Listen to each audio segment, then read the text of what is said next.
India Legal presents Courts Roundup.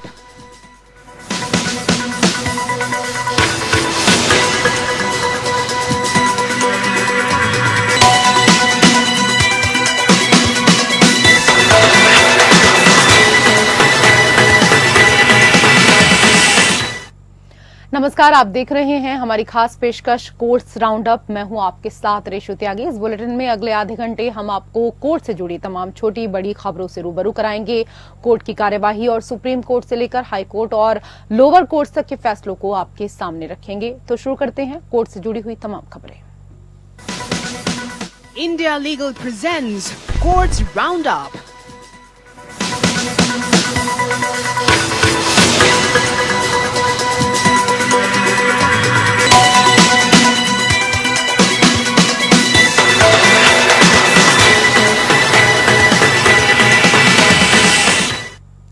Patanjali Ayurveda के खिलाफ भ्रामक मेडिकल विज्ञापनों के प्रकाशन को लेकर इंडियन मेडिकल एसोसिएशन द्वारा दायर मामले की सुनवाई के दौरान सुप्रीम कोर्ट को सूचित किया गया कि पतंजलि सुनवाई के संबंध में अपनी विवादास्पद टिप्पणी के लिए एसोसिएशन के चेयरमैन की ओर से माफी मांगी गई, जिसे मीडिया को भेजा गया और आईएमए की मासिक पत्रिका के साथ साथ वेबसाइट पर भी प्रकाशित किया गया।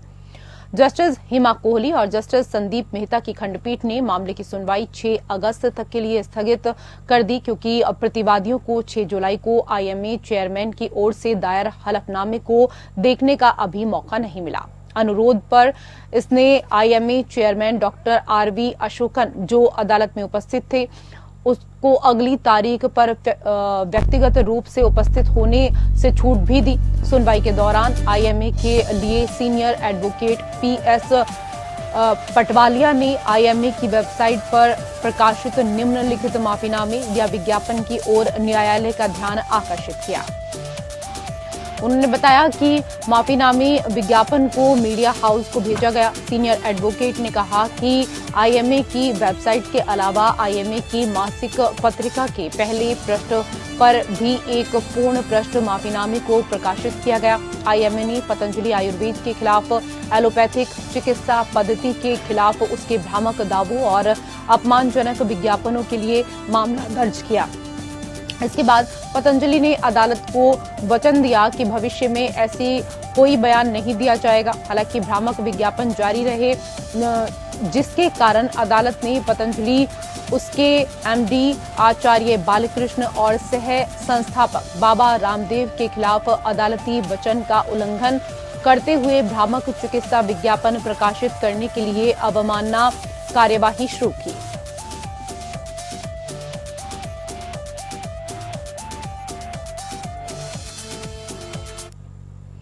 उधर सुप्रीम कोर्ट ने अखिल भारतीय बार परीक्षा या AIBE के लिए कट ऑफ कम करने की मांग वाली याचिका खारिज की है। चीफ जस्टिस DY चंद्रचूड़ की अगुवाई वाली पीठ ने कहा कि कट ऑफ कम करने से बार में भर्ती होने वाले वकीलों की गुणवत्ता प्रभावित होगी। CJI ने कहा उन्होंने सामान्य श्रेणी के लिए 45 और SC/ST के लिए 40 का कट ऑफ रखा है। अगर वो इतने अंक नहीं ला सकते हैं तो वो किस तरह के वकील होंगे? आप इसे घटाकर 40 और 35 करने के लिए कह रहे हैं। CJI ने याचिकाकर्ता से कहा, कृपया अध्ययन करें। हाल ही में RTI जवाब से पता चला है कि 50% से अधिक उम्मीदवार 2023 AIBE परीक्षा पास करने में असफल रहे।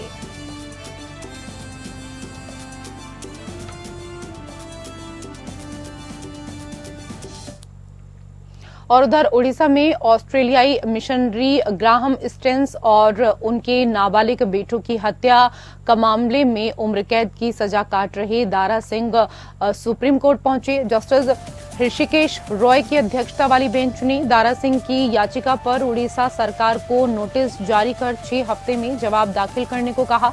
दारा सिंह के वकील विष्णु जैन ने कहा कि वो 24 साल से ज्यादा वक्त से जेल में बिता चुके हैं।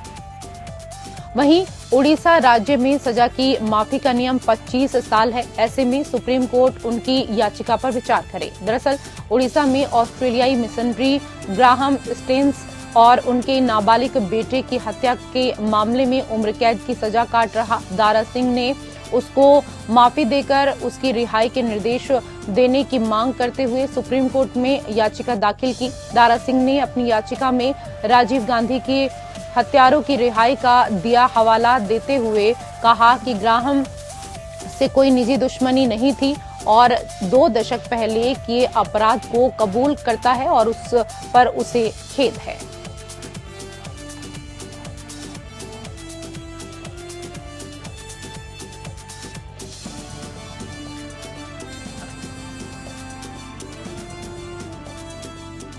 तो आपको बता दें कि उड़ीसा में ऑस्ट्रेलियाई मिशनरी ग्राहम स्टेन्स और उसके नाबालिग बेटों की हत्या के मामले में उम्र कैद की सजा काट रहा दारा सिंह सुप्रीम कोर्ट पहुंचा। जस्टिस ऋषिकेश रॉय की अध्यक्षता वाली बेंच ने दारा सिंह की याचिका पर उड़ीसा सरकार को नोटिस जारी कर 6 हफ्ते में जवाब दाखिल करने के लिए कहा है। दारा सिंह के वकील विष्णु जैन ने कहा कि वो 24 साल से ज्यादा का जो वक्त है वो जेल में बिता चुका है। वहीं उड़ीसा राज्य में सजा की माफी का नियम 25 साल है। ऐसे में सुप्रीम कोर्ट उसकी याचिका पर विचार करे।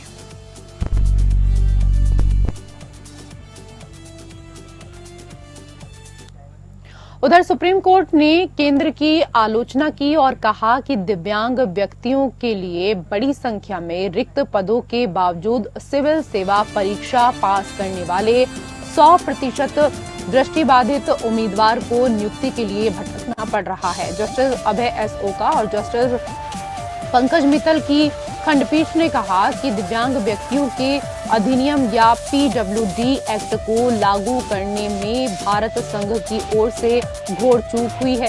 अदालत ने कहा अपीलकर्ता भारत संघ द्वारा दायर हलफनामे रिकॉर्ड पर दुखद स्थिति को दर्शाते हैं। अपीलकर्ता पीडब्ल्यूडी अधिनियम 1995 के प्रावधानों को लागू करने में विफल रहा।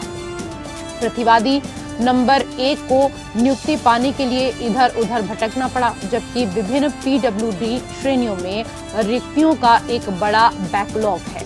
पंकज श्रीवास्तव जो 100% दृष्टिबाधित हैं, 2008 में सिविल सेवा परीक्षा में शामिल हुए, जिसमें भारतीय प्रशासनिक सेवा, भारतीय राजस्व सेवा, आयकर, भारतीय रेलवे, कार्मिक सेवा और भारतीय राजस्व सेवा सीमा शुल्क और उत्पाद शुल्क के लिए वरीयता सूचीबद्ध की गई। लिखित और इंटरव्यू स्टेज पारित करने के बावजूद उन्हें नियुक्त नहीं किया गया, जिसके कारण उन्हें केंद्रीय प्रशासनिक न्यायाधिकरण या कैट नई दिल्ली के समक्ष मूल आवेदन दायर करना पड़ा। उनका मुख्य तर्क यह था कि पीडब्ल्यूडी अधिनियम के तहत बैकलॉग रिक्तियों को नहीं भरा गया। 8 अक्टूबर 2010 को सीएटी ने संघ लोक सेवा आयोग और कार्मिक एवं प्रशिक्षण विभाग को निर्देश दिया कि वो बैकलॉग रिक्तियों की गणना करें और 6 महीने के भीतर सेवा आवंटन के लिए उन पर विचार करें।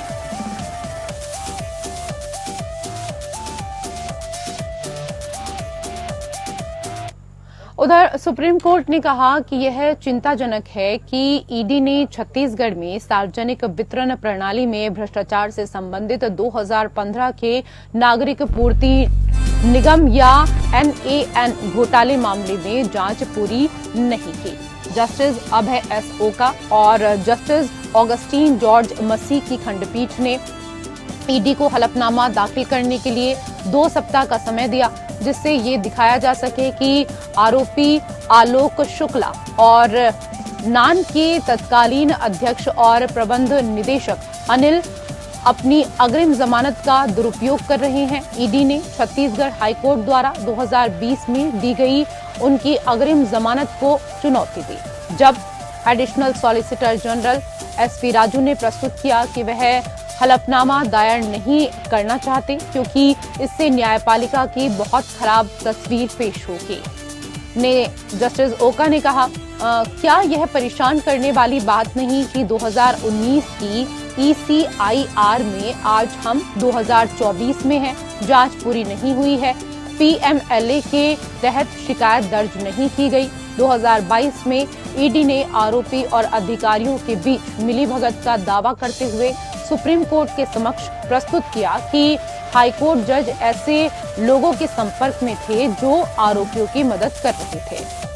अदालत ने पिछले आदेश की ओर इशारा किया जिसमें राजू का बयान दर्ज किया गया कि ईडी इस तर्क का समर्थन करने के लिए हलफनामा दायर करेगा कि टुटेजा और शुक्ला अग्रिम जमानत का दुरुपयोग कर रहे हैं। अदालत ने आगे सवाल किया कि न्यायपालिका का इस आरोप से क्या लेना देना है कि आरोपी अग्रिम जमानत का दुरुपयोग कर रहे हैं। एएसजी राजू ने कहा कि वो सीलबंद लिफाफे में सामग्री दाखिल करेंगे। हालांकि आरोपियों के वकील ने सीलबंद लिफाफे पर आपत्ति जताई और सीलबंद लिफाफा दाखिल करने की प्रथा के खिलाफ अदालत के फैसले का हवाला दिया। दिल्ली सरकार ने सुप्रीम कोर्ट से राष्ट्रीय राजधानी क्षेत्र दिल्ली सरकार के नियंत्रण से सेवाओं को हटाने वाले कानून को चुनौती देने वाली अपनी याचिका पर जल्द सुनवाई करने का अनुरोध किया। दिल्ली सरकार की ओर से पेश senior advocate doctor am Singhvi ने तत्काल सुनवाई की आवश्यकता पर बल दिया क्योंकि ये कानून जमीनी स्तर पर राज्य के प्रशासन में बाधा उत्पन्न कर रहा है। सिंघवी ने न्यायालय के पुराने निर्णय का उल्लेख किया जिसमें कहा गया कि राष्ट्रीय राजधानी क्षेत्र दिल्ली के पास सार्वजनिक व्यवस्था, पुलिस और भूमि से संबंधित मामलों को छोड़कर राष्ट्रीय राजधानी में प्रशासनिक सेवाओं पर विधायी और कार्यकारी शक्ति है। उन्होंने आग्रह किया कि वर्तमान मामले पर निर्णय लेने से समस्याओं को दूर करने में सहायता मिलेगी। आगे ये भी कहा गया एनसीटी का मामला अब 1 साल से ज्यादा समय से लंबित है। माननीय जज जमीनी हकीकत जानते हैं, बहुत सी चीजें हल हो जाएंगी। 2 फैसले हैं, तीसरे फैसले की जरूरत है जिससे कमियों को दूर किया जा सके। मैं हाथ जोड़कर बस यही प्रार्थना कर सकता हूं कि माननीय जज इसे सर्वोच्च प्राथमिकता दें। जुलाई 2023 में न्यायालय ने राष्ट्रीय राजधानी क्षेत्र सरकार संशोधन अध्यादेश 2023 को चुनौती देने वाली दिल्ली सरकार की याचिका को 5 जजों की संविधान पीठ को भेज दिया।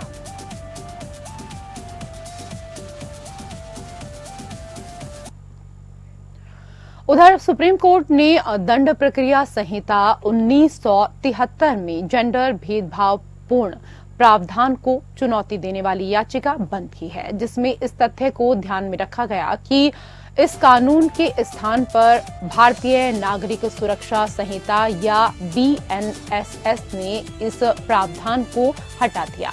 याचिका में दंड प्रक्रिया संहिता की धारा 64 को इस आधार पर चुनौती दी गई कि उक्त धारा में परिवार की महिला सदस्यों को समन स्वीकार करने में अक्षम मानकर महिलाओं के साथ भेदभाव किया गया।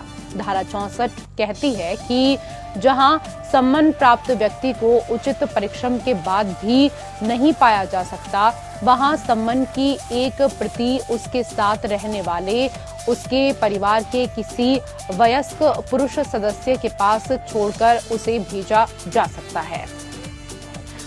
बीएनएसएस धारा 66 में संबंधित प्रावधान में पुरुष शब्द का उपयोग नहीं किया गया, जिससे कोई भी वयस्क पारिवारिक सदस्य सम्मान प्राप्त कर सकता है। भारत के अटॉर्नी जनरल आर वेंकटरमनी ने chief justice DY Chandrachud, justice JB Pardiwala और जस्टिस मनोज मिश्रा की पीठ को बदले गए प्रावधान के बारे में सूचित किया। पीठ ने याचिका को निष्फल बताते हुए आदेश में कहा, संसद ने बीएनएसएस को अधिनियमित करते समय ऐसे प्रावधान शामिल किए जो शिकायत का निवारण करते हैं। सीजेआई डीवाई चंद्रचूड़ और जस्टिस हिमा कोहली की पीठ ने नवंबर 2022 में याचिका पर नोटिस जारी किया। याचिका के अनुसार 1908 में अधिनियमित सिविल प्रक्रिया संहिता के अनुसार जेंडर की परवाह किए बिना प्रतिवादी के परिवार के किसी भी वयस्क सदस्य को समन तामील किया जाना आवश्यक था।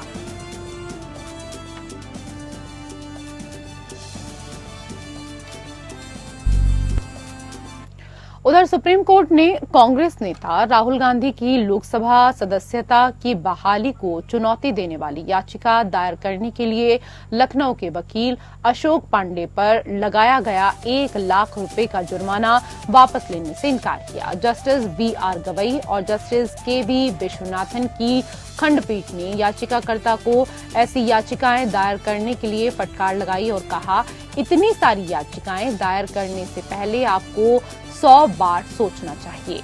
मोदी चोर टिप्पणी को लेकर आपराधिक मानहानि मामले में दोषी ठहराए जाने के बाद गांधी की सदस्यता निलंबित कर दी गई थी। हालांकि पिछले साल अगस्त में सुप्रीम कोर्ट द्वारा उनकी सजा पर रोक लगाने के बाद इसे बहाल कर दिया गया था।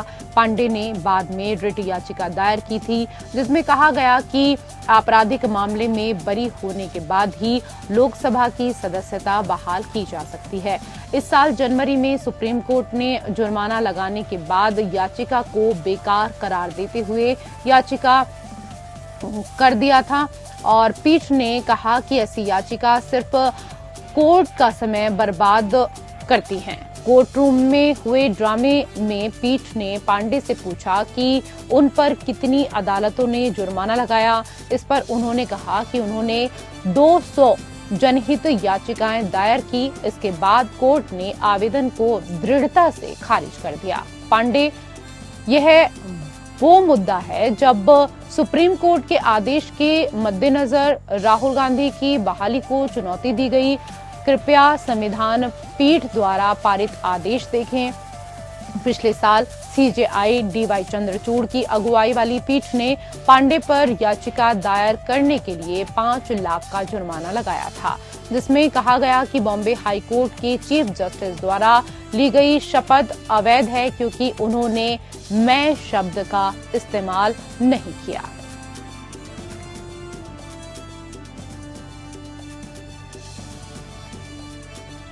उधर दिल्ली एक्साइज पॉलिसी से संबंधित मनी लॉन्ड्रिंग मामले में राउज एवेन्यू कोर्ट ने सीएम अरविंद केजरीवाल और आम आदमी पार्टी के खिलाफ दायर ईडी चार्जशीट पर संज्ञान लिया है। अदालत ने मुख्यमंत्री केजरीवाल के खिलाफ प्रोटेक्शन वारंट जारी किया है।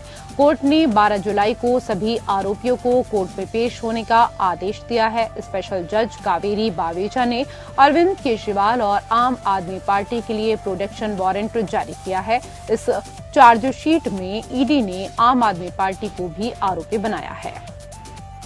ईडी की ओर से आम आदमी पार्टी को आरोपी बनाए जाने पर आपने प्रतिक्रिया दी। आम आदमी पार्टी के राष्ट्रीय सचिव पंकज गुप्ता ने आरोप लगाते हुए कहा है कि बीजेपी किसी भी कीमत पर आपको खत्म करना चाहती है। उन्होंने आगे कहा, केंद्र सरकार आम आदमी पार्टी के खिलाफ बड़ी साजिश कर रही है।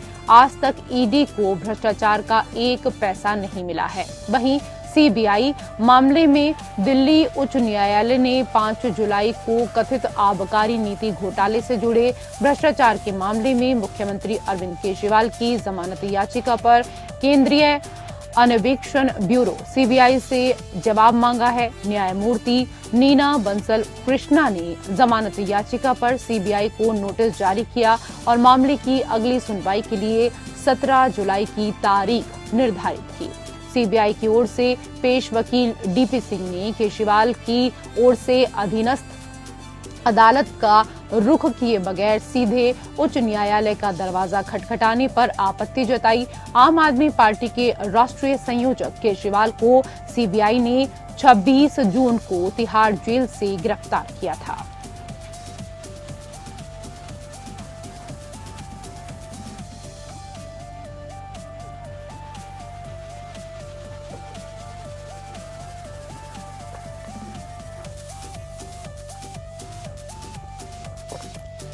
दिल्ली शराब घोटाला मामला, जहां केजरीवाल को प्रोटेक्शन वारंट जारी किया गया है।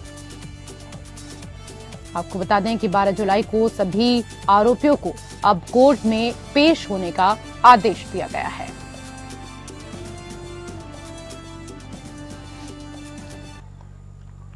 उधर दिल्ली सरकार के पूर्व मंत्री सत्येंद्र जैन की अंतरिम जमानत मामले में राउज एवेन्यू कोर्ट में सुनवाई हुई। दिल्ली की कोर्ट ने मनी लॉन्ड्रिंग के मामले में सत्येंद्र जैन की अंतरिम जमानत याचिका को खारिज किया। दरअसल सत्येंद्र जैन ने स्वास्थ्य के आधार पर अंतरिम जमानत की मांग करते हुए राउज एवेन्यू कोर्ट में याचिका दाखिल की थी। इससे पहले सीसीटीवी प्रोजेक्ट में रिश्वत लेने का आरोप भी सत्येंद्र जैन पर लगा है। उपराज्यपाल ने मामले में जांच के आदेश दिए हैं। भ्रष्टाचार निवारण अधिनियम के तहत जांच को मंजूरी दी गई है। सत्येंद्र जैन पर 70 विधानसभा क्षेत्रों में सीसीटीवी लगाने की 571 करोड़ रुपए की परियोजना में 7 करोड़ रुपए की रिश्वत लेने का आरोप है। उपराज्यपाल वीके सक्सेना ने मामले में जांच के आदेश दिए हैं। भ्रष्टाचार निवारण पीओसी अधिनियम के तहत जांच को मंजूरी दी गई है। जस्टिस मनोज मिश्रा और जस्टिस एसवीएन भट्टी की खंडपीठ ने दिल्ली हाईकोर्ट से आम आदमी पार्टी आप नेता सत्येंद्र जैन द्वारा दायर जमानत याचिका पर जल्द से जल्द फैसला सुनाने को कहा। शीर्ष अदालत ने कहा, जमानत प्रार्थना को अनावश्यक रूप से स्थगित नहीं किया जाना चाहिए और इसलिए हम आशा करते हैं कि हाईकोर्ट इस मामले पर तब निर्णय लेगा जब इसे अगली बार सूचीबद्ध किया जाएगा। 2023 में चिकित्सा आधार पर सुप्रीम कोर्ट द्वारा अंतरिम जमानत दिए जाने से पहले वो 1 साल तक जेल में रहे। अपनी अंतरिम जमानत की अवधि समाप्त होने के बाद वो जेल से वापस आ गए और सुप्रीम कोर्ट ने नियमित जमानत याचिका खारिज कर दी। साथ ही उन्हें तुरंत जेल अधिकारियों के समक्ष आत्मसमर्पण करने का आदेश दिया। इससे पहले दिल्ली की एक ट्रायल कोर्ट और दिल्ली हाई कोर्ट ने उनकी नियमित जमानत याचिका खारिज कर दी थी।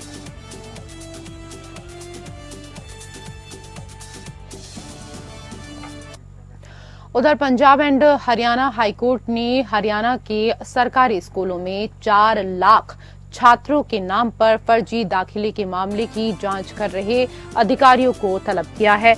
2016 में हाईकोर्ट ने पाया कि हरियाणा सरकार द्वारा स्कूलों में दिखाए गए 4 लाख स्टूडेंट का डेटा फर्जी था। उन स्टूडेंट को रिकॉर्ड में दिखाकर अतिथि शिक्षकों की भर्ती की गई। 2019 में मामले को 3 महीने की अवधि के भीतर जांच के लिए सीबीआई को सौंप दिया गया। जस्टिस संजीव प्रकाश शर्मा और जस्टिस सुदीप्ति शर्मा की खंडपीठ ने स्टेटस रिपोर्ट मांगी और निर्देश दिया, जांच करने वाले जिम्मेदार अधिकारी स्थगित तिथि पर अदालत में मौजूद रहेंगे। 2016 में हरियाणा के सरकारी स्कूलों में अतिथि शिक्षकों की नियुक्ति को चुनौती देने वाली याचिका पर सुनवाई करते हुए हाईकोर्ट ने पाया कि विभिन्न कक्षाओं में सरकारी स्कूलों में 22 लाख स्टूडेंट के नामांकन के मुकाबले वास्तव में 18 लाख स्टूडेंट पाए गए। 4 लाख फर्जी दाखिले किए गए।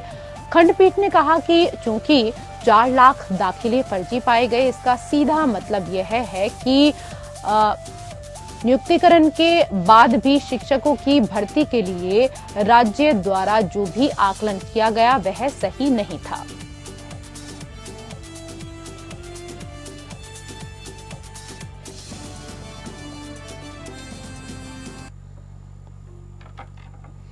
और उधर सुप्रीम कोर्ट ने हाल ही में उन परिस्थितियों पर प्रकाश डाला जिनके तहत आजीवन कारावास की सजा काट रहे दोषी को सजा निलंबित की जा सकती है। ऐसे में इंडिया लीगल के वेब रिपोर्टर से समझते हैं कि मृत्युदंड देने से पहले पीठ को किन कारकों पर विचार करना चाहिए।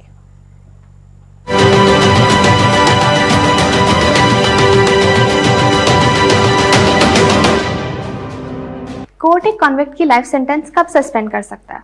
सुप्रीम कोर्ट ने Bhupat ji, Sharad ji, Jawar ji Thakur versus state of Gujarat के केस में ये क्वेश्चन आंसर करते हुए एक हायर थ्रेशोल्ड सेट करा। सुप्रीम कोर्ट ने होल्ड किया कि सस्पेंशन का बेनिफिट एक लाइफ कन्विक्ट को सिर्फ तभी ग्रांट हो सकता है जब एक प्राइमा फेशी प्रूफ हो कि ये कन्विक्शन अनसस्टेनेबल है और उसकी कन्विक्शन के अगेंस्ट अपील सक्सीड होने के काफ़ी चांसेस हैं। जस्टिस जेबी पर्दीवाला और उज्जवल भूयन ने एक अलग क्राइटेरिया सेट करा और फिक्स टर्म सस्पेंशन और लाइफ टर्म सस्पेंशन के बीच में, और ज़्यादा स्ट्रिंजेंट टेस्ट मैंडेट किया लाइफ सेंटेंसेस केसेस के बीच में जहां प्राइमा फेशी प्रूफ होने की ज़रूरत है। बेंच ने ये भी होल्ड किया कि हालांकि अपैलेट कोर्ट्स के पास काफ़ी डिस्क्रिशन है फिक्स टर्म सेंटेंसेस के सस्पेंशन को लेके, लाइफ इम्प्रिजनमेंट के केसेस में क्लियर इंडिकेशन होना चाहिए कि ये कन्विक्शन रिवर्स हो सकती है। यही टेस्ट इस केस में अप्लाई करते हुए सुप्रीम कोर्ट ने हाई कोर्ट के सस्पेंशन को डिसमिस करते हुए जजमेंट को अपहोल्ड भी किया।